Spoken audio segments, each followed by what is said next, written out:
Bien, buenas tardes. Vamos a empezar la nueva sesión del curso y les recuerdo dónde estábamos.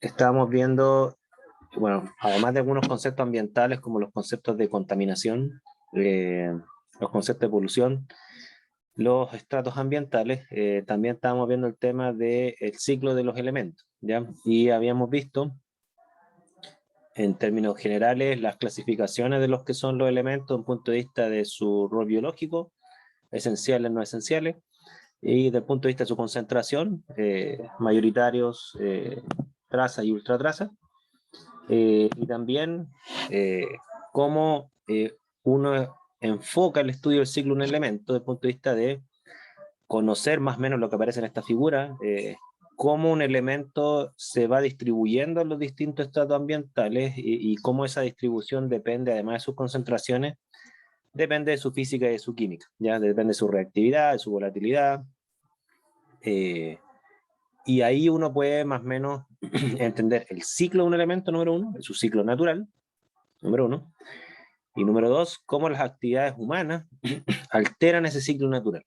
Y cuando hablamos de ciclo natural nos referimos a la escala de tiempo más o menos que venía ocurriendo en la época preindustrial. A eso nos referimos con natural, ¿okay? Porque los ciclos de los elementos no siempre han sido iguales, pero en la escala humana lo que ocurría antes de la revolución industrial es más o menos lo que entendemos por natural, y a lo cual estamos más o menos habituados, pero la actividad humana, sobre todo después de la revolución industrial, es donde ha afectado mayormente los ciclos de los elementos, y ahí uno entiende, por ejemplo, por qué ocurre la contaminación química en este caso, y cómo ocurre y de qué magnitud es. Esa es como la lógica, y en eso habíamos quedado en la clase pasada. No sé si tienen alguna duda, alguna consulta, algún comentario antes de avanzar.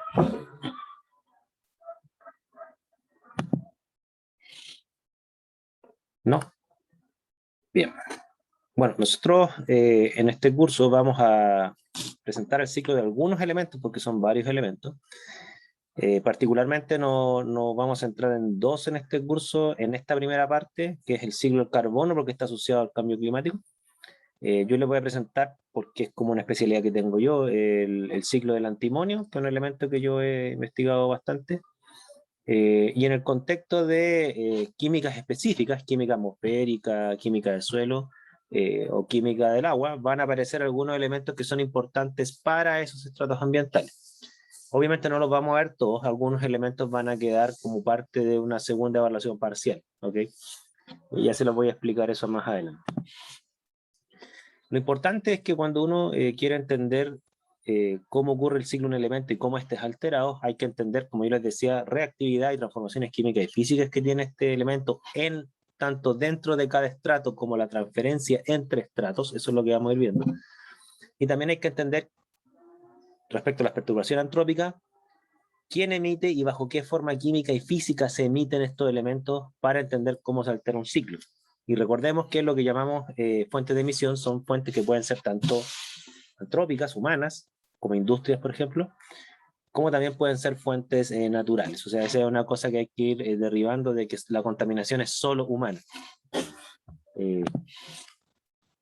Aquí, por ejemplo, hay una foto aérea que no la tomé yo, la bajé a internet de otro estudio, que muestra, por ejemplo, cómo una erupción volcánica altera de forma incluso visible la física y la química de una localidad que está bastante alejada de grandes fuentes de emisión.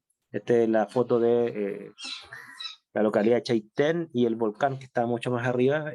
Fíjense cómo dejó toda una perturbación tanto física, material particulado, que se va distribuyendo a lo largo de todo el ecosistema acuático, río, desembocadura, sedimento y mar.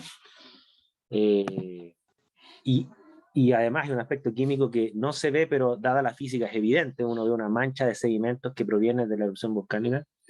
El desequilibrio químico que generó fue bastante grande, al pH del suelo, los niveles de arsénico y de mercurio que había normalmente, los niveles de azufre, afectó tanto al sedimento marino, al ecosistema acuático, a peces. De hecho, la gente tuvo que irse de ahí por bastante tiempo, ¿ya?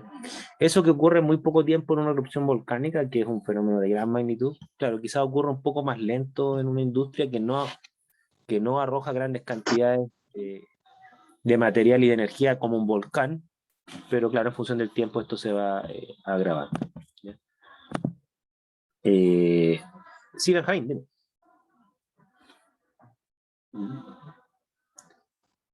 La contaminación atmosférica, la frecuencia de los sismos. Mira, que yo sepa, no hay una relación entre la contaminación y los sismos. ¿Ya? Hasta donde sé, los movimientos sísmicos se deben a la fractura y la expansión del fondo oceánico, que es la que empuja las placas tectónicas. ¿Ya? Y en ese contexto la escala es de escala geológica y los niveles de acumulación de energía superan cualquier fuente de energía que uno pueda, digamos, manipular a escala humana. Lo que sí yo sé es que existe una sospecha fundada, pero yo creo que soy escéptico de que esto sea cierto. No sé si ustedes conocen, hay un fenómeno que se llama el fracking, que antiguamente cuando uno sacaba petróleo, uno tenía que ir a una veta de petróleo, perforarla, porque había literalmente una poza subterránea de petróleo, líquido, ¿ok? Entonces se perfora y por diferencia de presión el petróleo va saliendo. Sin embargo, hay una cantidad de petróleo bien grande que está mezclada como con piedras y arena. No son pozas de petróleo en el sentido de que, como quien se imagina, un lago de petróleo, pero son pozas que están mezcladas con la corteza terrestre. Y tengo entendido que los norteamericanos idearon un sistema que se llama fracking, que es que perforan, no de forma vertical, sino que de forma lateral, perforan capas geológicas, piedras, rocas, y le insuflan agua caliente. Y luego con esa agua caliente obtienen una mezcla de petróleo con agua caliente, la cual después se separa por fases, y así van obteniendo un petróleo que de otra forma no se podía sacar. Hay sospechas que ese tipo de prácticas como que desequilibran, no las placas tectónicas son cuestiones gigantes, pero sí algunas componentes de la corteza terrestre que podrían ya sea generar pequeños sismos o generar cambios geográficos. ¿Okay? Yo tuve la suerte de ir a una universidad en Estados Unidos, una gira que la universidad hizo, y por un proyecto. Y claro, yo estuve en una universidad donde los tipos desarrollaron, no sé si toda la tecnología, pero parte de esa tecnología de fracking. Y yo le hice la pregunta y ellos me decían que no, que en realidad eso es como un mito de que ellos generan sismos. ¿Ya? Yo por el balance energético, la cantidad de energía que libera un sismo, si ustedes se enteraran, es una cuestión que supera cualquier bomba nuclear. ¿Ya? Entonces yo no me compro esto que se generen sismos, independiente que sí tengo mis críticas al fracking. Ya sí, no digo que el fracking es una cuestión inocua, para nada, yo creo que no. Pero que genera un sismo yo creo que es como mucho, o sea, es como que un mosquito choque contra una montaña y decir que si por casualidad la montaña se derrumba fue culpa del mosquito, así que no creo. Los balances energéticos no me cuadran. Más dudas, consultas.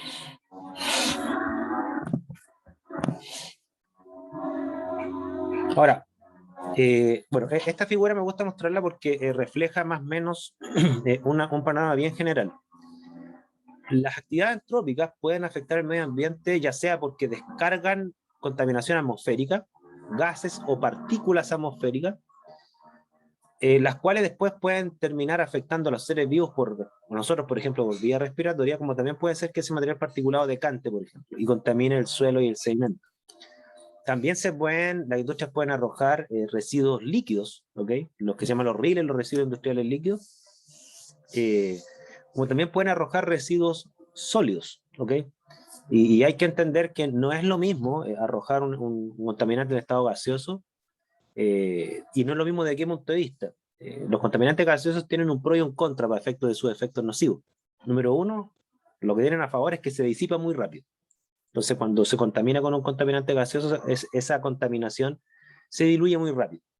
Entonces, tiende a, entre comillas, desaparecer, ¿ok? Por dilución.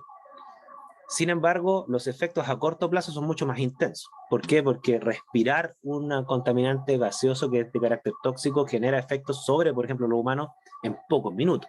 Ya, o sea, casos hay para el mundo, el caso que más tenemos nosotros al lado, el caso de Puchuncaví, donde de un minuto a otro los niños comienzan a desmayarse o a vomitar. Esa contaminación atmosférica, de tipo gaseosa o material particulado fino. ¿Okay?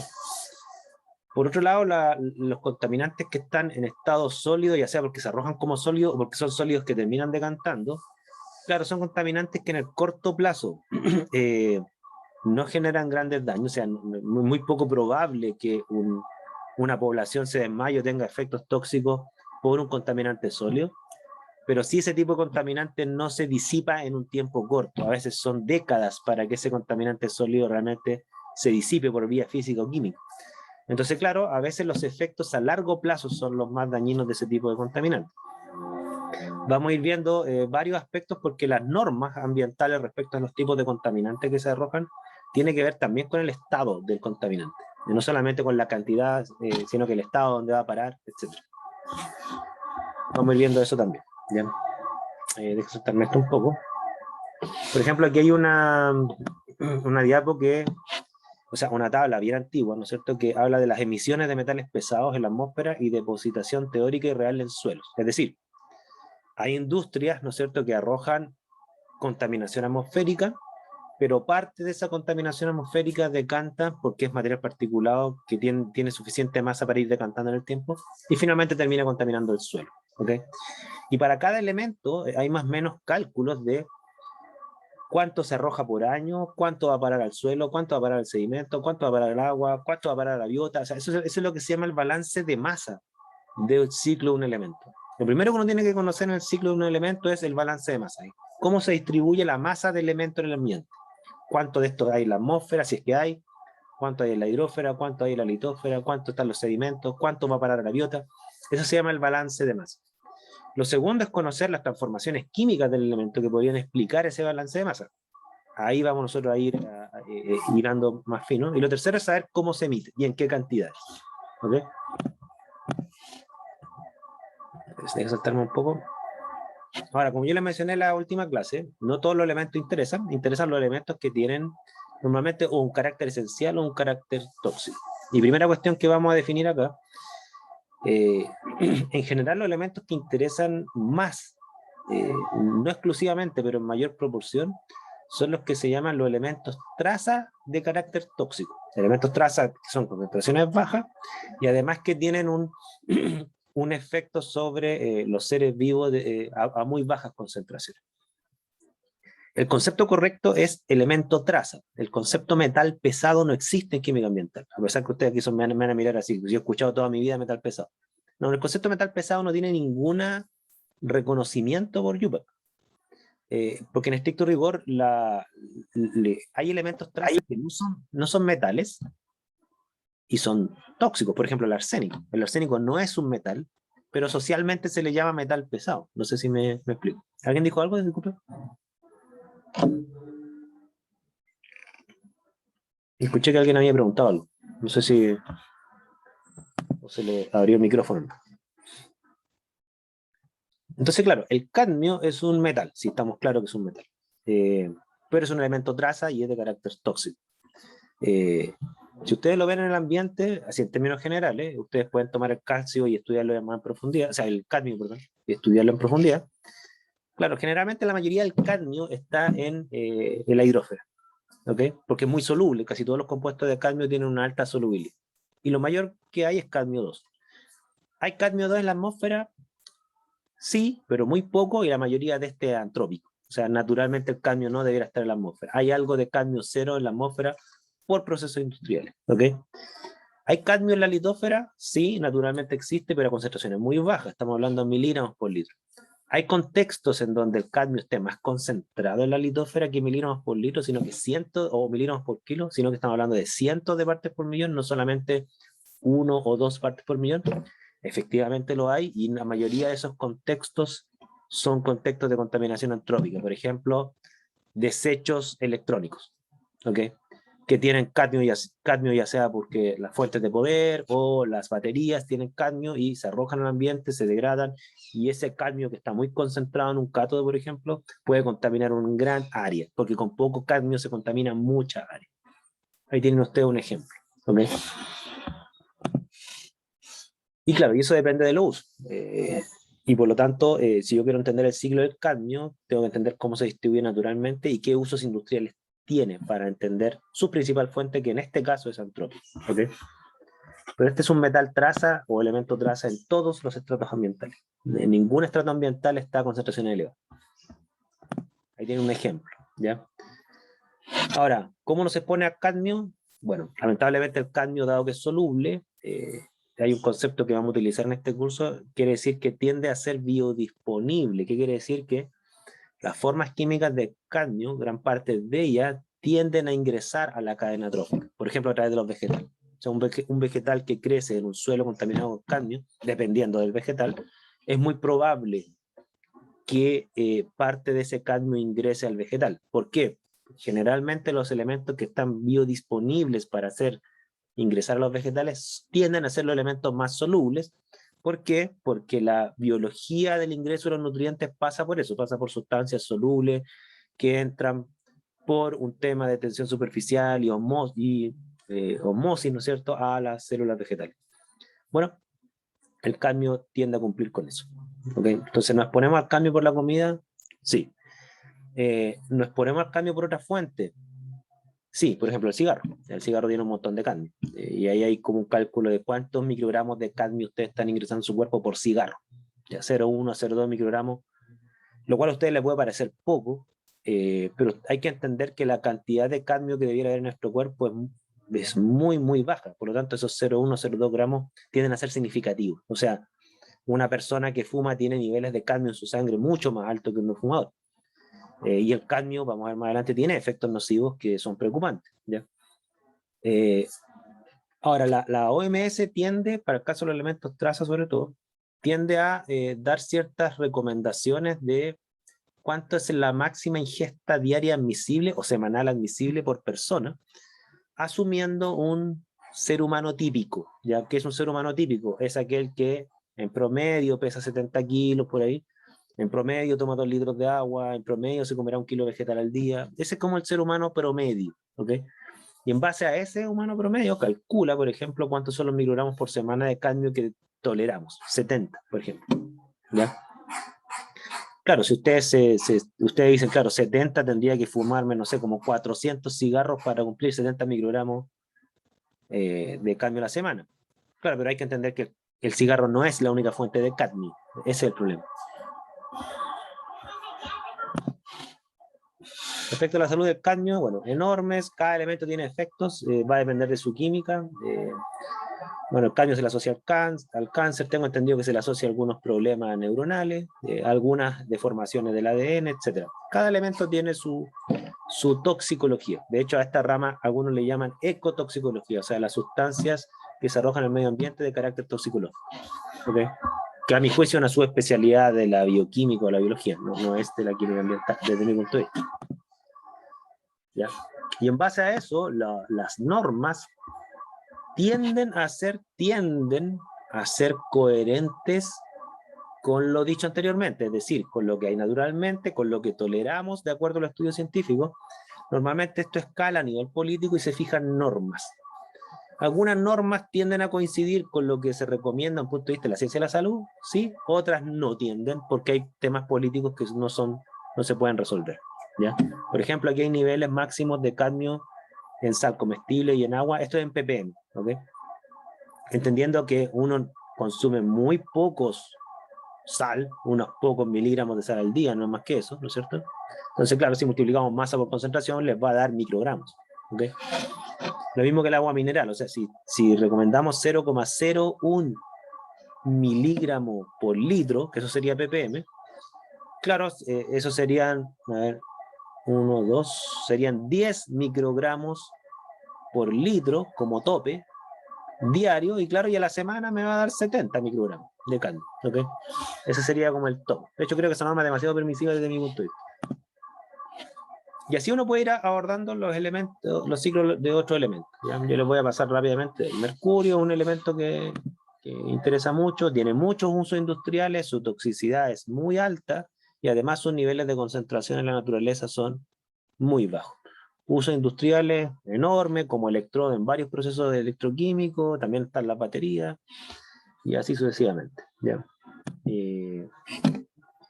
Y claro, en la naturaleza el mercurio también debe estar muy bajo, la mayoría del mercurio debe estar en los sedimentos, porque el mercurio tiende a precipitar como sulfuro de mercurio 2, es súper insoluble, por lo tanto la mayoría del mercurio se encuentra en las capas sedimentarias.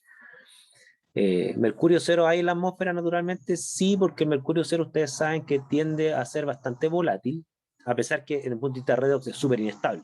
¿Okay? Sin embargo, el mercurio tiene un tema, y lo voy a retomar más adelante definiendo estos conceptos. El mercurio, a pesar que está bajo de concentración en la naturaleza, sí tiene un problema que se tiende a acumular en la cadena trófica por su química y su biología, ¿ya? O sea, el mercurio no es cualquier elemento, el mercurio se tiende a acumular, es decir, lo que hay en los vegetales es menos concentrado que lo que hay en los herbívoros y en los carnívoros. Mientras más se sube en la cadena trófica, más concentrado está el mercurio en ese organismo. Eso se llama la bioacumulación. Y claro, los elementos que se bioacumulan tienden a ser bien peligrosos. ¿Okay? Por ejemplo, no sé si ustedes saben, a la mujer embarazada no se le recomienda comer peces carnívoros, por ejemplo, el atún. ¿Okay? ¿Por qué? Porque la cantidad de mercurio que hay en el atún para un humano en gestación es demasiado alto. Para un ser humano ya desarrollado puede que no, ¿ya? Pero es demasiado alto. O sea, la cantidad de mercurio que hay en algunos peces es bien alta y por lo tanto no se recomienda en esas situaciones, ¿ya? Profesor, disculpe. ¿Sí? ¿Y Sí. esto de que se bioacumula es porque el cuerpo no lo puede eliminar o por qué es? Claro, mira, así estoy a hablar como ingeniero, así que no lo soy. Es que un balance más. En el fondo, el mercurio que entra es más que el mercurio que sale. Ahora, claro, ¿a qué nos referimos que sale? Que uno como humano lo termina excretando, ¿ok?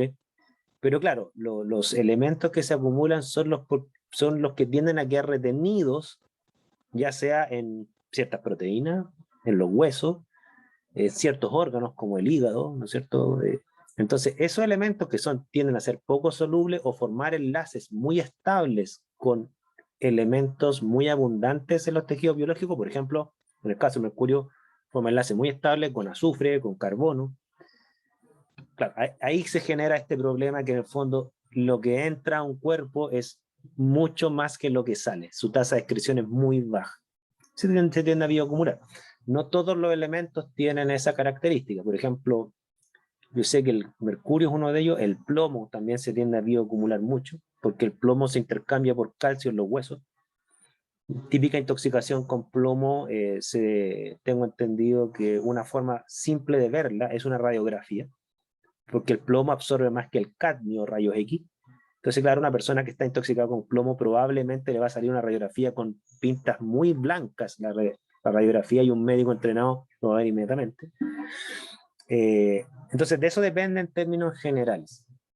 ¿Okay? Yo sé que el mercurio, bueno, vamos a ver el caso con más detalle el caso del mercurio, pero el mercurio tiene una forma química que es bien complicada, que es el metilmercurio. Y el metilmercurio, claro, es un elemento que, además de tener los problemas del mercurio en general, que se enlaza a azufre, tiene una particularidad adicional que ese grupo metilo le da cierta polaridad y más facilidad para, tengo entendido, llegar hasta las neuronas. Por eso se le asocia el mercurio con algunos problemas neurodegenerativos y nerviosos, ¿ya? Ahí tienen ustedes algunos ejemplos, ¿ya? Profesor, ¿y el metilmercurio nosotros lo ingerimos también? Sí, mira, ahí te voy a dar un adelanto. El caso del mercurio es bien interesante porque, desde mi punto de vista, derriba el prejuicio de que todo lo que ocurre en la naturaleza es benéfico. ¿Okay? Que es una cuestión que está muy arraigada en las personas que tienen este punto de vista naturista. El mercurio pasa una cuestión completamente inversa. Es decir, tú, por ejemplo, si se arroja mercurio a un lago y ese mercurio se empieza a transformar, una transformación que es súper frecuente y se da en una altísima proporción, es que el mercurio se metila. Y eso lo metilan algunas bacterias. El hecho es que el mercurio al metilarse, además tiene el problema que se vuelve más tóxico y más bioacumulativo. Entonces la naturaleza transforma el mercurio de una forma mucho más nociva, ¿ok? Que la que tú la arrojas, ¿no es cierto? Y claro, a veces pasa, y de hecho nosotros en el laboratorio le hicimos incluso una asesoría analítica al CERNAPESCO, ¿no es? Pasa que, por ejemplo, tú tienes un pez que supongamos que tiene así una cantidad enorme de mercurio, así, un ppm de mercurio, que eso ya es bastante, ¿ok? Tiene un ppm, 2 ppm de mercurio. Resulta que de esos 2 ppm a 1 ppm, el 80% está como metilmercurio. No es algo menor. Casi todo el mercurio termina transformándose en metilmercurio en el organismo. Entonces la naturaleza no hace un flaco favor, o sea, en vez de dejar el mercurio como está, lo transforma en algo peor. Ese es un caso. ¿Ya? Profe, ¿Sí? consulta, las pastas de dientes tienen como 1200, 1150 ppm de flúor. ¿El flúor es contaminante? Consultándolo. Sí, sí, mira, hay, bueno, todos los elementos naturales están en la naturaleza, obviamente, ¿ya? Ahora, claro, en general, esta es mi opinión, ¿eh? Yo he visto bien pocos papers del flúor, pero ¿por qué? Porque desde mi punto de vista, más que un problema ambiental, el tema de la fluoración del agua o la fluoración de las pastas de dientes, ¿no es cierto? Lo que sea, este es un problema de salud pública. ¿Por qué? Porque generalmente los problemas ambientales, los que se estudian, son las sustancias químicas que se arrojan al ambiente. Nadie, o sea, las pastas de dientes no generan gran contaminación en el medio ambiente. De hecho, la gente se expone más al flúor porque se echa la pasta de dientes directo a la boca, más que porque el ambiente, el flúor ande circulando por ahí y te llega tipo en la comida. ¿Ya? Entonces, normalmente ese tipo de estudios tienden a ser estudios más de la ciencia agroalimentaria, más que de la ciencia ambiental, en general. ¿Ya? Pero efectivamente hay un problema con el flúor. Pero tengo entendido que el problema, hasta donde sea, el problema se da a concentraciones bien altas. Ya sea, por lo que yo supe, era que toda esta campaña de fluoración y lo que está en las pastas de dientes, que es poco para controlar las caries, a los niveles de concentración que tú te expones, los beneficios que tienes son muchísimo más que los perjuicios. Entonces, como que yo no he visto a nadie así como cuestionando la presencia de flúor. He visto algunos papers, pero con poca evidencia, o sea, como que no se condice con lo que realmente hay. Ahora, si ustedes encuentran algo interesante, me lo dicen. Yo he encontrado súper poca información ambiental de esto, o sea, que alguien que estudie el ciclo del flúor. Ya, eso he encontrado re poco. Entonces, se fijan, a veces uno se expone a sustancias químicas no por el ambiente, sino que por la comida artificial o producto. ¿Ya? Mira, hay otro caso que les voy a contar, que a pesar que algunos lo clasifican como ambiental, desde mi punto de vista, no es ambiental. El famoso caso del bifenol A. No sé si ustedes lo han escuchado. Ya que el bifenol A es supuestamente, si mal no recuerdo, era un monómero de un plástico y que se le endosa, de hecho está demostrado, de hecho, se le endosa una toxicología que se llama algo así, disruptor endocrino, que es una sustancia que interrumpe ciertos procesos hormonales, tengo entendido. ¿Ya? Pero claro, pero el bifenol A, en realidad lo que hay en el ambiente es re poco. La gente se pone al bifenol A más que nada por los tachos plásticos donde calienta su comida. Digo. Esa es la real. Y esto no es un problema ambiental, creo yo.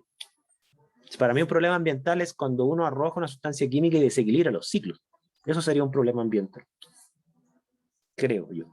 Un tema de definición.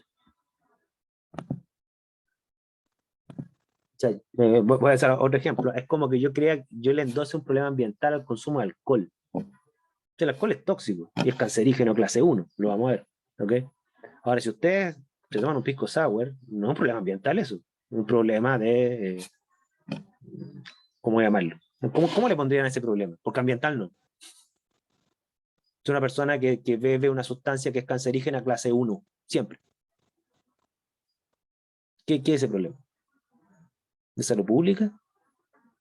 ¿Alimentaria? ¿Cultural? ¿Por qué a la gente le gusta tanto el alcohol? Ah, ¿perdón? De salud mental. O salud mental, puede ser. ¿Ya? O adicción. Hay muchas posibilidades. Muchas cosas que voy a decir en este curso no le van a gustar. La del alcohol nunca le gusta. Pero hay que decirlo. El alcohol está en la misma categoría que el arsénico. En la categoría cancerígena. Clase 1.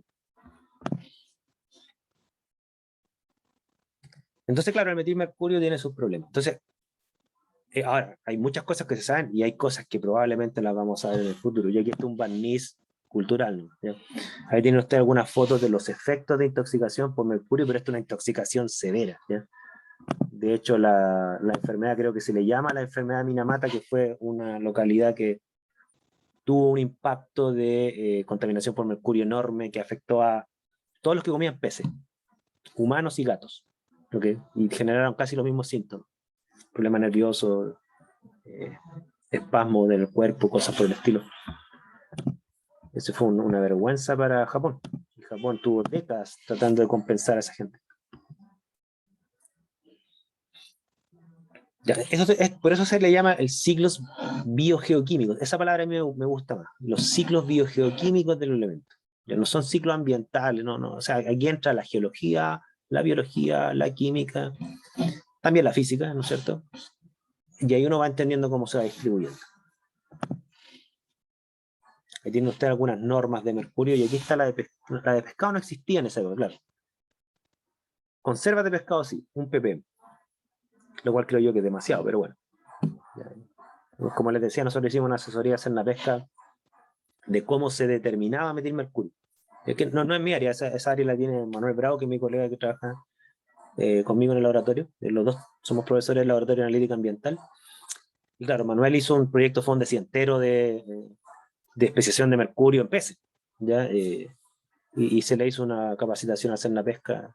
Manuel hizo la parte metodológica, yo hice la parte más general. Ahora, como yo les decía, y esto lo vamos a ir discutiendo en el curso, las normas debiesen ser coherentes con esto. ¿Ok? Vamos a ver casos donde esto es así y vamos a ver casos donde esto no es así. ¿Ya? Y podemos entrar en una discusión interesante, pero no la zanjaríamos nunca, de por qué a veces las normas no se ajustan a los criterios toxicológicos y por qué a veces las normas sí se ajustan. Cuándo sí, cuándo no, vamos a irlo viendo caso a caso. Y para no darle la lata, bueno, el cromo es otro elemento que se estudia mucho, también tiene sus usos, también es tóxico, etcétera, lo pueden tomar como ejemplo. El arsénico en Chile es uno de los más famosos. Hay mucha contaminación por arsénico en Chile, natural y antrópico, cancerígeno, etcétera, también se estudia muchísimo. Nosotros tenemos en el laboratorio cierto historial de estudios analíticos y ambientales en arsénico también. Las fuentes de arsénico son muchas, sus aplicaciones afortunadamente son cada vez menos, está prohibido en casi todas estas áreas que estoy mostrando acá, se está prohibiendo los compuestos de arsénico en su uso. Lo que queda dando vuelta normalmente son residuos de normas ancestrales que todavía lo permiten, pero por ejemplo pesticidas basados en arsénico ya casi no se permiten. Tengo entendido que en Chile no hay ninguno que se permita, tengo entendido, ahí me lo podrán corregir quien tenga más información que yo. El arsénico para nosotros es un dolor de cabeza porque está asociado al cobre, o sea, donde hay sulfuro de cobre hay sulfuro de arsénico, y por lo tanto la acumulación del cobre para sacarlo como un producto industrial conlleva la acumulación de arsénico, y los residuos de la industria del cobre tienen mucho arsénico. Es sumar 1 más 1, ¿ya? De hecho, ese grupo de elementos son 4 o 5, o sea, junto con el cobre siempre hay arsénico, plomo, antimonio, y a veces mercurio, pero en menor medida. Pero arsénico, plomo y antimonio junto con cobre son elementos que están a la par, y por lo tanto su química tiene ciertas similitudes y se tienden a concentrar junto con el cobre. Y como ustedes saben el peso que tiene la minería del cobre en Chile, se podrán imaginar los grandes problemas ambientales por arsénico que hay. Y como les decía, arsénico, sobre todo el arsénico 3, cancerígeno clase 1. ¿Qué significa clase 1? Es un probado cancerígeno en humanos. No es que se sospecha que genere cáncer, no es que genera cáncer en ratón, no. Es un probado cancerígeno en humanos. O sea, no hay duda. Como el alcohol. Disculpa que le hice. Estamos hablando del alcohol de bebidas alcohólicas, no estoy hablando de un alcohol de quemar, no. De bebidas alcohólicas. Entonces hay que estudiar los modelos de transferencia, ¿ya? Si un elemento va a parar a la atmósfera, podría llegar a la litosfera vía lluvia o vía deposición por gravedad. Si un elemento va a parar a la atmósfera, podría ir a la hidrosfera por ejemplo, por solubilidad. Hay gases que son solubles en agua, ¿ok? Lo vamos a ver para el ciclo del carbono. Todas esas cosas aquí las viendo, y los conocimientos de química los van a servir mucho. ¿Ya? Espérense, voy a saltarme esto un poco. En las fotos de cáncer a la piel de arsénico, no quiero darle más la lata. En el norte hubo una, ¿cómo llamarlo? No, la palabra epidemia no es la correcta, pero hubo una gran propagación de cáncer a la piel en las personas que vivieron en Antofagasta hasta antes del año 2000, ¿no? ¿Por qué? Porque los niveles del agua potable, los niveles de arsénico, eran muy, muy elevados. Superaban todas las normas internacionales, naturalmente. Estamos hablando. Se instaló después una planta de tratamiento de agua más o menos en los años, creo que fue como el 2006, 2007, que ahí redujo los niveles de arsénico a lo que dice la norma de la OMS, que es 10 microgramos de arsénico por litro como máximo. ¿Ok? Pero era muy común que la gente que tenía más recursos en Antofagasta comprara agua embotellada purificada. ¿Ya? Y yo con la gente que conocía en Antofagasta, yo vivía ya un año, muchos me hablaban que varios tenían aureolas blancas en la piel, que es como el precáncer. ¿Okay? Ahí está la norma de arsénico en agua potable. Esa norma, por ejemplo, coincide exactamente con la norma chilena de agua potable, que también es 10 ppb. Ahí estamos perfectos. ¿Okay? Muy buena norma de agua potable tiene Chile. De hecho, Chile se caracteriza en el contexto sudamericano de tener una muy buena calidad de agua potable. Somos los pocos países de Sudamérica que podemos tomar agua directamente del grifo, que es lo que estoy haciendo yo ahora.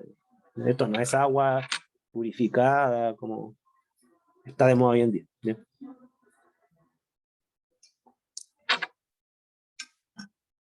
Esto no se puede hacer en otros países. En la mayoría de los países sudamericanos, la gente que toma agua directa del grifo se enferma. El agua tiene mala calidad. Chile tiene muy buena calidad del agua potable, muy buena.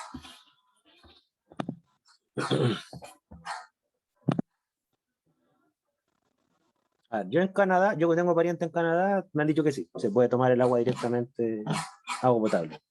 En Norteamérica, como es tan grande, yo no sé si, bueno, Canadá es más grande que Estados Unidos, digamos, pero yo no sé si el agua es la misma en todos los estados. ¿Ya? Como Estados Unidos es federado y tiene estados independientes con leyes propias, claro, no sé si es igual en todos lados. Yo estuve en Texas, en Estados Unidos, y también tomé agua del grifo. Cuando voy a un país más desarrollado, yo tomo agua del grifo, ahí tengo confianza. En Francia también tomé agua directa, no me pasó nada.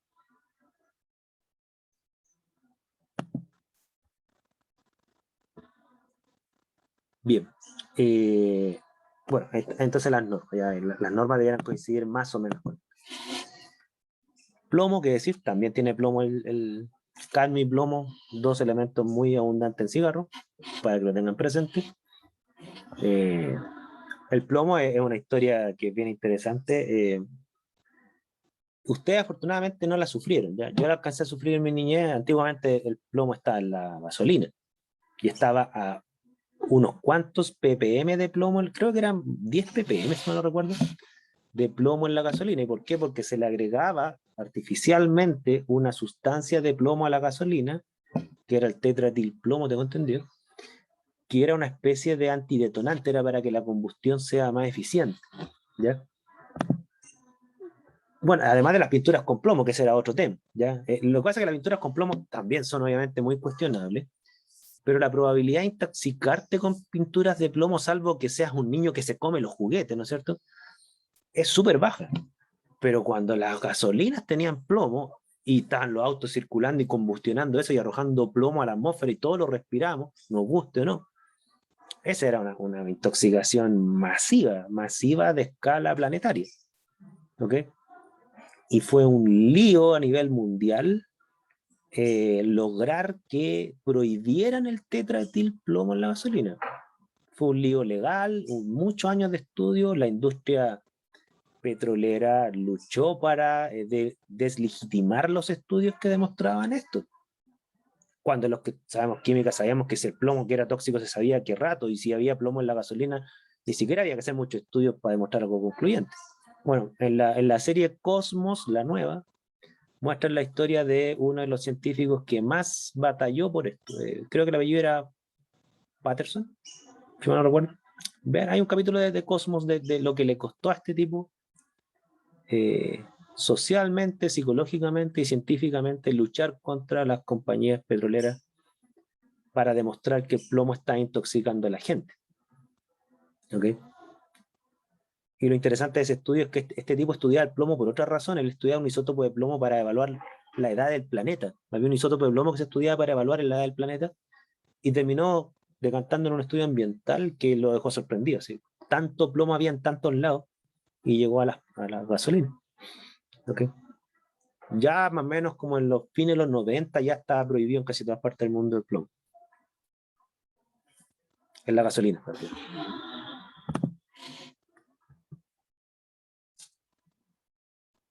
Ya bueno, todavía hay alguna... Cuando ustedes se compran estos vasos de colores, esos rojos, azulitos, ya, desconfíen de esos vasos. Muchas de esas tinturas de vidrio son en base a plomo o a metales. ¿Ya? Yo tengo unos vasos de colores, pero los tengo ahí de adorno. No tomo agua.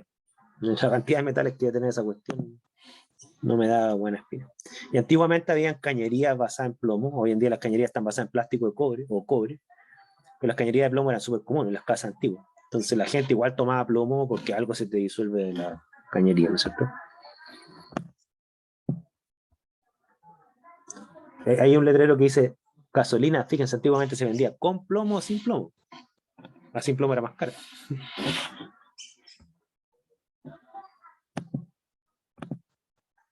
Por eso les decía a ustedes que ustedes viven en un ambiente que en algunos aspectos está más contaminado que antes, pero en otros aspectos las normas ambientales actuales son más exigentes que había en el pasado. Entonces, en muchos aspectos ustedes igual viven en ecosistemas más limpios.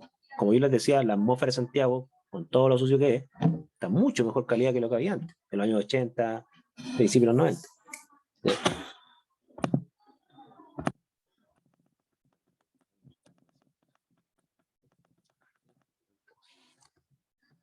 Ya. Hasta 30 años les dura el plomo que entra a su cuerpo, porque esa es más o menos la tasa de reemplazo de la masa del esqueleto. Y claro, pasa al bebé a través de la placenta. El problema que tienen, y por eso siempre la contaminación es muy sensible a las mujeres embarazadas, porque claro, hay un cálculo que se hace que dice que generalmente cuando uno come, un adulto que ya tiene su cuerpo desarrollado, ¿no es cierto? Cuando uno come, lo que queda de esa masa en el cuerpo es, no sé, supongamos, es muy poca, supongamos que queda un 5%, un 7% de esa masa que en el cuerpo. Lo otro se utiliza con fin energético y el resto se excreta, ¿ya? Sin embargo, un niño que está creciendo, ¿no es cierto? La cantidad, la masa de lo que come que queda en su cuerpo es mucho mayor. O sea, si come 100, salen de su cuerpo, supongamos, voy a poner un número exagerado, salen 80, quedan 20. Entonces, no sé si ustedes saben, un niño que recién nace, en un mes puede duplicar su peso. O sea, nace de 3 kilos y al mes pesa 6. ¿Ok? O sea, esa tasa de acumulación de masa quiere decir que gran parte de lo que consume queda en su cuerpo. Entonces, claro, si la madre tiene contaminantes, ese niño, la probabilidad de que retenga los contaminantes en su cuerpo es mucho mayor que la de un adulto.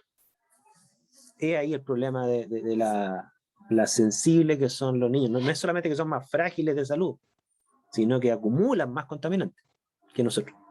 Es ahí un problema. ¿Ya? Le llega a usted una persona intoxicada con plomo, tiene los dientes negros. Lo voy a saltar un poco. Después voy a ir al tema de cómo se detecta. Normas para el plomo también. Entonces, si ustedes se fijan, elemento que se arroja al medio ambiente y que es tóxico, normalmente hay estudios toxicológicos y de los estudios toxicológicos normalmente tiende a pasar a normas sociales para controlarlo y minimizar la tasa de exposición que tenemos nosotros. De ahí viene la importancia. Entonces la conexión entre los estudios ambientales y las legislaciones son súper estrechos, sobre todo en países que tienen más o menos políticas públicas racionales, ¿ya?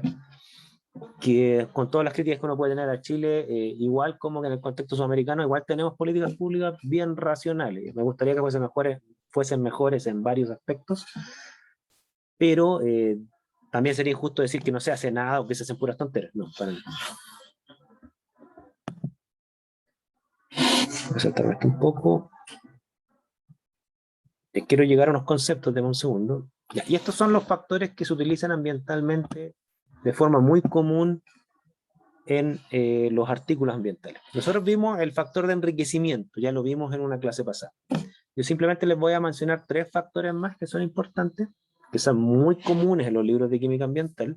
Probablemente hay más factores, y si ustedes se topan con algún factor, es muy importante que simplemente averigüen cuál es su definición. Por ejemplo, aquí hay un factor de contaminación, que simplemente hace la relación entre la concentración de un metal, por ejemplo, o una contaminante en general, un metal, respecto de la concentración de fondo o lo natural. ¿Ya? Por ejemplo, los niveles naturales de arsénico en suelo son más o menos de 10 ppm, por ahí.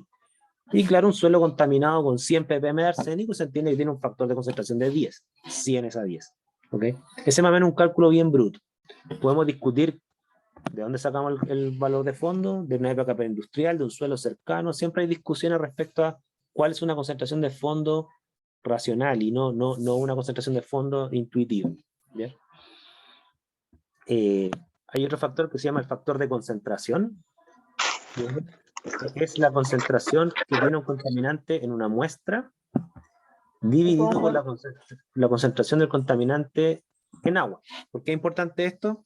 Porque se entiende que la cadena trófica se sustenta, los vegetales se sustentan en el agua, ¿no es cierto? Entonces, claro, ¿cómo yo puedo estimar que un contaminante se está comenzando a concentrar, por ejemplo, en una cadena trófica? Bueno, hago la relación entre la concentración en mi muestra y la concentración en el agua en ese ecosistema.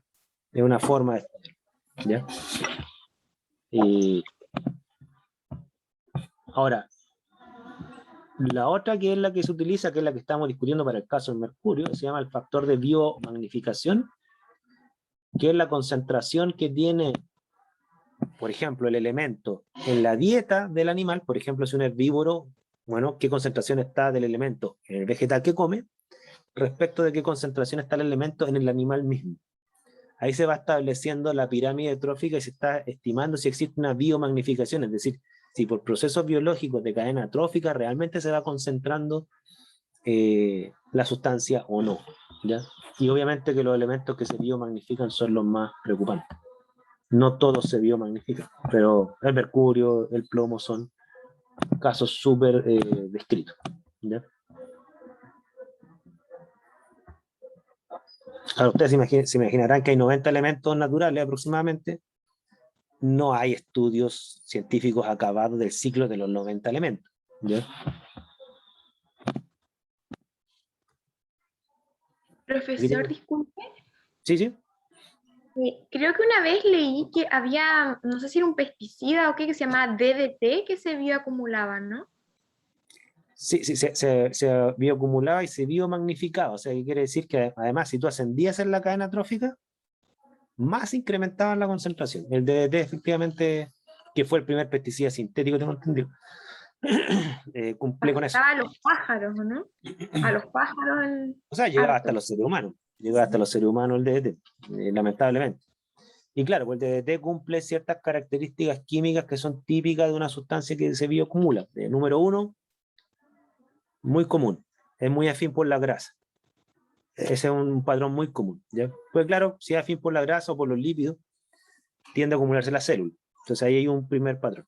Segundo, por ser afín a la grasa es poco soluble, entonces se excreta poco. Normalmente lo que es soluble se elimina por la orina bien rápido, ¿okay? Tercero, es muy estable. El DDT tenía tiempo de degradación como de 10 años. ¿Ok? Entonces, claro, si es estable y se acumula, es cosa de trazar una línea de tiempo y vas a tener un organismo cada vez con más DDT, si es que está expuesto constantemente. Lamentablemente.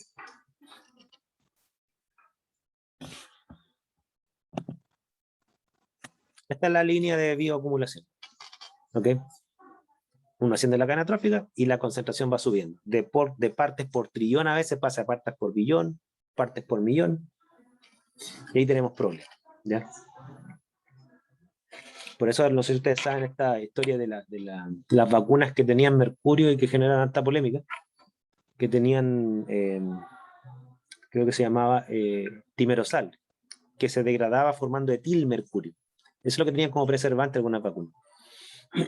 Sin embargo, la gente que estudia toxicología siempre le decía a la gente para calmarla, porque decía, como una vacuna tiene mercurio, no estamos enfermando, no estamos intoxicando.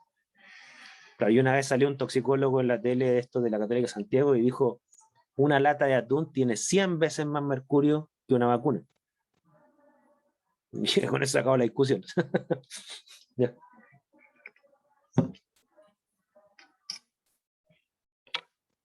¿Dudas, consultas?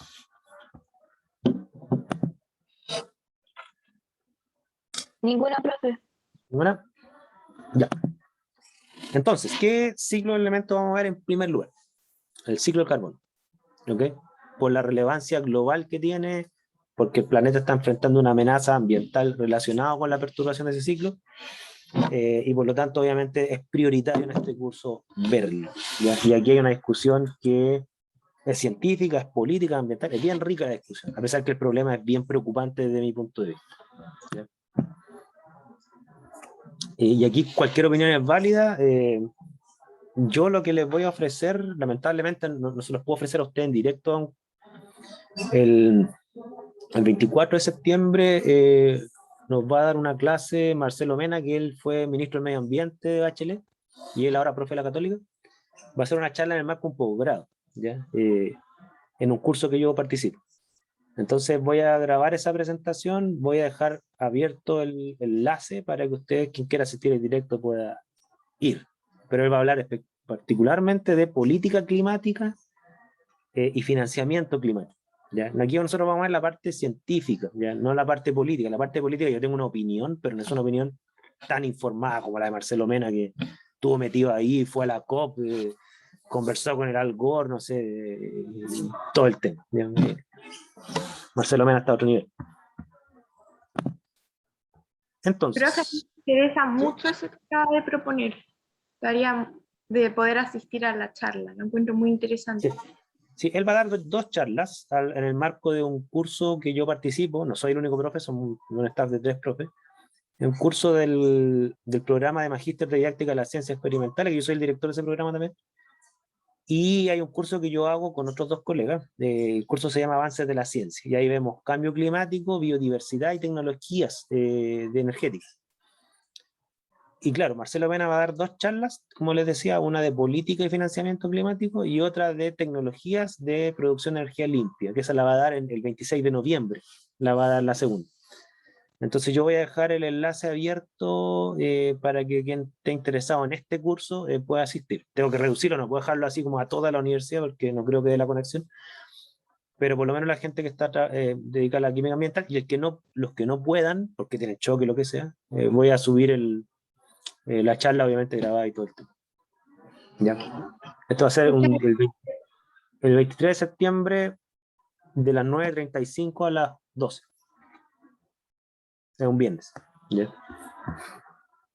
Entonces, comencemos en materia. ¿Qué saben ustedes del calentamiento global, el cambio climático, el ciclo del carbono? ¿Qué saben? Porque aquí, hoy en día la gente como que sabe mucho de esto. Entonces quiero saber qué saben.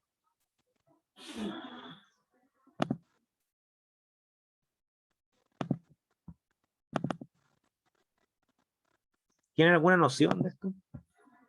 ¿Qué han escuchado?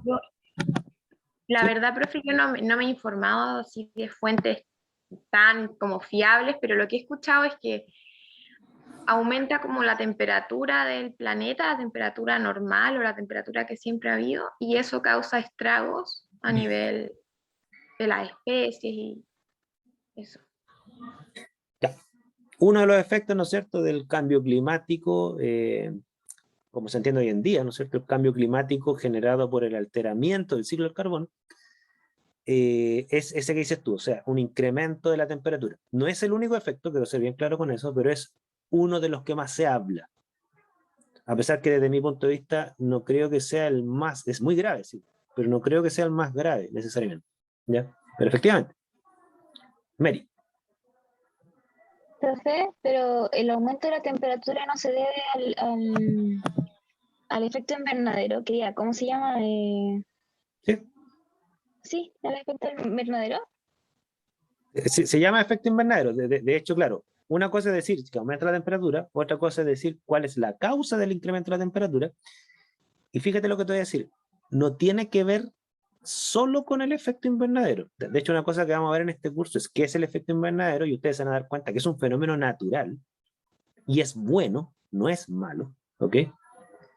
El lío no es solo el efecto invernadero, el lío es cómo nosotros estamos alterando las magnitudes del efecto invernadero, que no es exactamente lo mismo. No sé si me explico.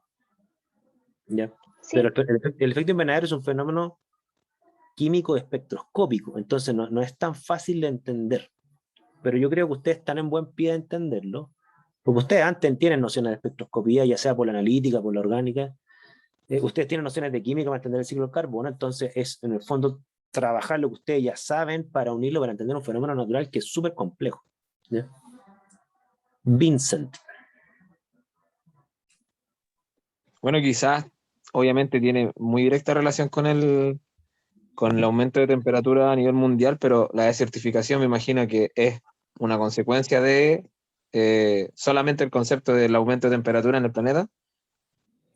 O sea, los estudios que muestran los últimos informes que salieron, entre paréntesis, los últimos informes intergubernamentales del cambio climático, salieron hace como 2 o 3 semanas atrás, nada más que eso, ¿ya? Y muestran que efectivamente el incremento de la temperatura del planeta debido a la exacerbación del efecto invernadero explica bastante la desertificación de varios lugares. Yo no estoy reduciendo la desertificación solo a eso, pero que tiene que ver en gran medida con eso, sí. Sí. Aquí Benjamín pone el cambio de temperatura. Me salté una parte, disculpen.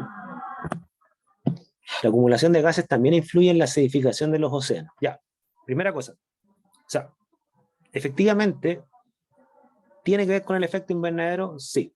¿Tiene que ver con la acumulación de algunos gases en la atmósfera? Sí, no con todos los gases, con algunos gases, que son los que se llaman gases invernaderos. ¿Ok? Vamos a ver cuáles son los gases invernaderos, por qué son invernaderos, qué es el efecto invernadero, eso lo vamos a ir trabajando paso a paso. Pero tú tienes razón, Vicente, ¿no es cierto?, que efectivamente estos gases que se están acumulando acidifican los océanos, porque uno de esos gases es el CO2, y CO2 más agua es ácido carbónico, por lo tanto acidifica, efectivamente. ¿Ya? Ahora entendamos que acidificar en un contexto ambiental es variar 0,1 a 0,2 unidades de pH, lo cual para efectos de un vaso precipitado es nada, pero para efectos ambientales es algo de gran magnitud. ¿Ya? Y aquí Benjamín dice, el cambio de temperatura ha incrementado los casos de muerte por shock hipertérmico, muerte de personas. Bueno, esa es la otra cosa que yo les decía, o sea, vamos a ver en este curso que el efecto invernadero es un fenómeno que en última instancia es de balance energético. Ya es cuánta energía entra y cuánta energía sale del planeta. Y claro, lo que está pasando hoy en día es que está saliendo menos energía que antes del planeta. Por lo tanto, se está acumulando la energía. Y claro, a mí me gusta mucho la física. Los físicos simplifican esto desde mi punto de vista súper bien. Dicen, bueno, ¿y la energía que entra, en qué se transforma? ¿Cuáles son los procesos energéticos que genera la energía que de donde nos llega? Del Sol. Los físicos dicen, mira, hay procesos radiativos y procesos convectivos. Entonces, proceso radiativo, ¿no es cierto?, sería que, por ejemplo, llega energía al Sol, nosotros la absorbemos y, por ejemplo, parte de esa energía nosotros la devolvemos como radiación. ¿Ok? El planeta irradia radiación infrarroja. Es un proceso radiativo. Pero hay procesos convectivos, es decir, que entra energía y en última instancia se transforma en procesos de movimiento de masas de fluido, masas de aire, masas de agua. Y claro, pasa lo que dice Benjamín. O sea, si tú tienes más energía que antes, quiere decir que tienes fenómenos climáticos más extremos y más violentos. Las tormentas son más intensas, las sequías son más extensas, los huracanes son más frecuentes y más intensos, porque hay más energía dando vuelta. ¿Ya? Y claro, eso tiene que ver con los shocks térmicos, en el sentido que hoy en día está muriendo más gente de frío, está muriendo más gente de calor, lo cual parecería un contrasentido, pero es que si hay más cinética en el planeta, los fenómenos se vuelven más extremos. Y eso es lo más grave a corto plazo, creo yo. ¿ya? A corto plazo. A largo plazo la temperatura creo que va a ser lo más grave. Pero a corto plazo esto es lo más grave, creo yo, es lo que está generando más problemas. Los fenómenos climáticos intensos que están afectando a la gente más pobre, a la gente que vive cerca de las costas. Muchas construcciones se están destruyendo porque hay marejadas más violentas, el mar tiene un nivel más alto, y eso se venía anticipando hace décadas, pero no lo creían hasta que está pasando. ¿Ya? No sé si ustedes vieron, hay un montón de reportajes de locales comerciales que han tenido que moverse, hay unas carreteras en el sur de Chile que desaparecieron, y no son casualidad, ¿okay? No es casualidad. De hecho, está mapeado geográficamente cuáles son las zonas que van a tener que correrse. ¿Okay? El COVID, sí, con el COVID es un tema que no es del efecto invernadero, pero también, o sea, los biólogos sabían que era sumar 1 más 1 para ver que en algún momento iba a aparecer una mutación de un virus y dada la globalización que se iba a propagar por todo el mundo muy rápido. Eso se venía diciendo hace muchos años también. Pero bueno. Aquí dice Nicolás, dice, el cambio de consistencia de la atmósfera en cuanto a gases como dióxido de carbono o monóxido. Mi pregunta es, si eso tiene relevancia con el movimiento y recambio de gases fríos y calientes. Claro, tiene relevancia porque el desbalance energético que hay hoy en día tiene que ver con el dióxido de carbono mayormente, no exclusivamente. ¿Ya? Los gases invernaderos no es que actúen químicamente, actúan energéticamente en el planeta. Son gases que absorben radiación. Y no cualquier radiación, absorben radiación infrarroja, ese es el problema. ¿Ya? Y hacen un desbalance energético. Eso lo vamos a ir viendo también en este curso. Pero si esto afecta a la Antártida y se colapsa la masa de hielo, ¿podría destruir a parte de los continentes en la colisión? No, mira, ahí hay, a ver, es que hay que tener cuidado con una cosa, Nicolás. No es lo mismo un hielo que ya está flotando en el agua, ¿ok? Que un trozo de hielo que está sobre una capa sólida que se va a fundir, ¿ya? El hielo que ya está flotando en el agua, si se derrite, en estricto rigor por un tema de física y de volumen, no te aumenta el nivel del agua, ¿ya? El problema son las capas de hielo que están en la corteza terrestre de la Antártida, que al derretirse, que no están formando parte del agua, al derretirse, van a subir el nivel del agua. Pero no es que si cae un trozo de hielo va a generar un tsunami, que entiendo a lo que apuntas tú, ¿no es cierto? Para que genere un tsunami tendría que derribarse una montaña gigante de hielo que no son tan altas tampoco, ¿ya? De hecho, hay unos programas de la National Geographic que dicen que hay unos volcanes de como 3.000 metros de altura, algo así, que si colapsaran, y hay una sospecha que algunos volcanes en no sé dónde podrían colapsar, casi se derrumbaran sobre el mar, eso sí te podría generar un tsunami. Tengo entendido que la Antártica, que te genera un tsunami así, que podría destruir, creo que no, salvo que haya algo que ignore. Vincent. No había la- Ya, te había dejado la mano levantada. debe ser. Entonces, mire, en estos 4 minutos que me quedan, voy a mostrarle una cosa. Voy a saltar. Después vamos a ir a esto, espérense. Ya. Quiero que se vayan con esto en la mente. Esta es una figura que la encuentro buena, no es mía, es del informe del IPCC, que tengo entendido, que muestra más o menos el tema energético de lo que se llama el efecto invernadero. La primera cuestión. Gran parte de la energía que tiene nuestro planeta, gran parte, no toda, pero gran parte, casi toda, proviene del Sol. Como fotones. ¿Ya? Ustedes probablemente ya sabrán que la luz del Sol es policromática, es decir, es una luz entre amarilla y blanca, o sea que tiene fotones de distintas longitudes de onda. Amarillo, rojo, verde, etc. ¿Okay? Y lo que nosotros vamos a ver en este curso, y quiero que se vayan con esta imagen en la mente, es que el Sol nos hace llegar energía a través de su radiación. ¿Y qué pasa con esos joules? Pasan muchas cosas, ¿ya? Algunos de esos joules nunca llegan a la superficie terrestre, se reflejan, que sería esta línea que está acá, ¿Ok? Por ejemplo, ¿quién refleja? Las nubes. ¿Quién refleja? El material particulado, por ejemplo, que emiten los volcanes o que emiten las chimeneas industriales. Eso refleja luz. ¿Ok? ¿Qué más refleja? Los casquetes polares. Tienen una superficie reflectante. ¿Ok? Parte de esta radiación es absorbida. Es decir, la materia terrestre absorbe esos fotones y por lo tanto la materia adquiere un nivel energético mayor. Eso es bien en general. ¿Ya? Ahora, ¿qué pasa con esa radiación absorbida? Varias cosas, pero nosotros la clasificamos en dos.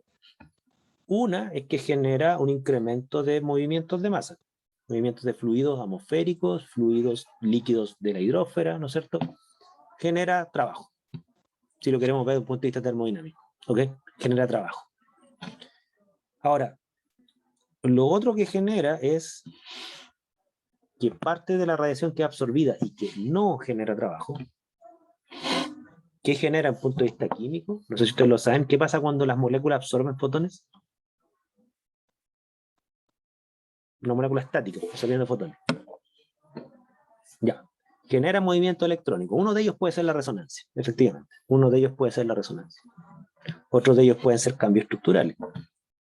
Otro de ellos puede generar que los electrones alcancen estado electrónico excitado. Algunas moléculas vibran, ¿ok?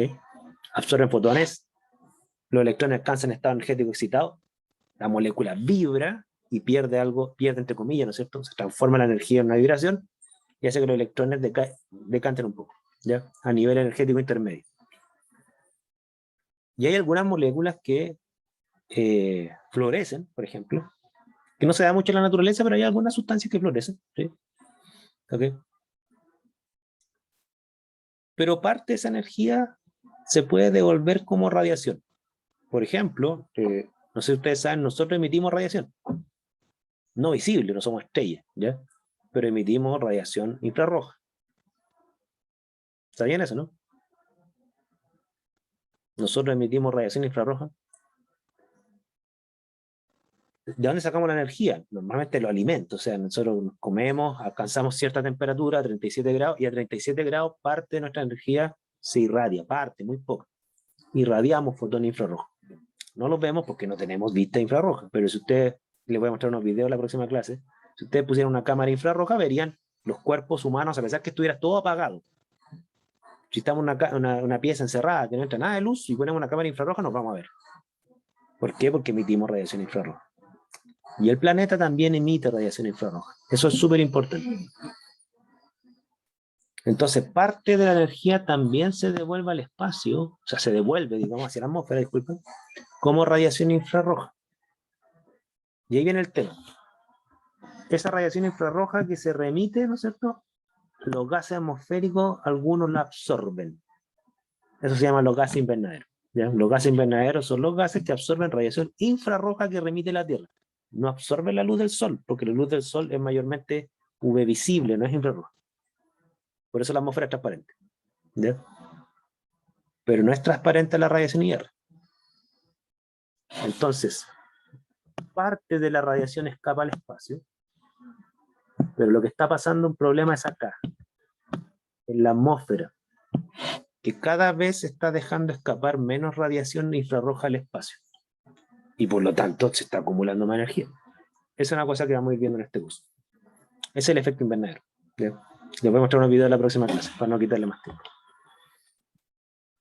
Profesor, y ¿Sí? que se acumule esta energía, ¿cómo nos daña a nosotros? Mientras más energía esté en la atmósfera, van a ocurrir más procesos energéticos, convectivos, radiativos, ¿ya? El problema que tenemos nosotros son los procesos, los más inmediatos, los convectivos. Las masas de aire se mueven de forma mucho más violenta que antes. Lluvias más intensas, huracanes más intensos, eso es mayor convección, el fenómeno del niño y la niña más intenso. O sea, hay más convección que antes. ¿Ok? La otra tiene que ver con la temperatura. Si hay más energía cinética, hay más temperatura atmosférica, y eso está medido. Hay poco más de 1 grado más que lo que había antes de la revolución industrial. Y claro, a mayor temperatura se derriten los casquetes polares, se seca el suelo más rápido, se desertifica. Son varios fenómenos que están interconectados. ¿Ya? ¿Nos afectan? Sí. Poco, o sea, es poco, pero cada vez más. Ese es el problema. ¿Ya? Cada vez más. Vamos a continuar la próxima clase. ¿Ya? Mañana no continuamos. Profe, ¿Sí? una ¿Sí? pregunta sobre la tarea parcial 1. Ujú. Es que no encontré dónde subirla en el aula virtual y le mandé un correo, pero creo que no lo vio. Mándemela por correo. Ah, ya. Mándemela por correo. ¿Ya? Ya. Profe, yo también tengo una duda con el tema de la parcial. Es que ¿Sí? yo lo hice en Excel y anoté como un cuadro con todas las fórmulas y ocupé las fórmulas para crear los resultados, porque son varias cosas, y está como todo bien detallado. No sé si usted quiere que se lo entreguemos con cálculo hecho a mano y sacarle foto. No, con el Excel no. es suficiente. Con el Excel es suficiente. Sí, en todo caso, igual si te presiona el número, le va a salir la fórmula arriba. Claro, sí, con el Excel es suficiente porque yo entiendo que algunas cosas las tienen que calcular, otras cosas las pueden haber bajado a lo mejor de una base de datos sin calcularlas. Súper, Ya. súper. A mí me interesa que ustedes ok. con las mejores fuentes posibles calculen su consumo energético, nada más. Ok. Porque Muchas vamos a gracias. discutir esto respecto a esto que está acá. ¿Ya? Y claro, como preguntan acá, ocupar el calor extra para generar algún producto beneficioso. Claro, que es difícil atrapar esa energía circulante, ¿ya? O sea, atraparla de forma significativa. O sea, las aspas eólicas sí atrapan parte de esa energía, pero muy poquito, o sea, respecto a toda la atmósfera es muy poco. Entonces, ojalá algún día exista una tecnología que pueda atrapar esa energía de otra forma, digamos, pero no, que yo sepa, no hay tecnología para eso. Aunque vamos a discutir temas tecnológicos también. Aunque yo creo que Marcelo Mena va a dar una cátedra mucho más interesante de lo que yo pueda decir. Eso. Nos vemos mañana. Cuídense. ¿Ya? Chao, Nos vemos, profe. Muchas gracias por Chao, la invitación. profe. Chao. Chao, profe, que esté bien. Los Profe.